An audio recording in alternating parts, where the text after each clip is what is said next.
কি আওয়ামী লীগকে ক্ষমতাচ্যুত করতে হবে আর আমাদেরকে পদত্যাগ করতে হবে।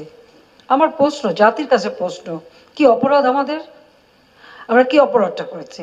আমার প্রশ্ন বিএনপি নেতাদের কাছে এবং খালেদা জিয়ার কাছে।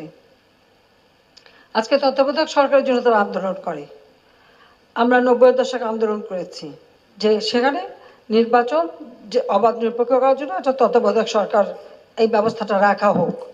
খালেদা জিয়া তো তখন করে নাই, খালেদা জিয়া তো তখন রাখে নাই, তো কি জবাব দেবে বিএনপি এখন আন্দোলন যে করে? তাদের কি অধিকার আছে বলার? তাদের হাতে যখন সুযোগ ছিল তখন তারা তা করেনি। আমরা তো সমর্থন দিতে চেয়েছিলাম। তা আমরা এটা নিয়ে অনেকবার কথাও বলেছি। তখন খালেদা জিয়া কি বক্তৃতা দিয়েছিল? আমি প্রশ্ন করি, আমাদের বিএনপির যে নেতা সারাদিন ৩-৪ জন মাইক লাগায় কথা বলে যাচ্ছে, তাদেরকে প্রশ্ন, তখন খালেদা জিয়া বলেছিল পাগল আর শিশু ছাড়া কেউ নিরপেক্ষ নাই।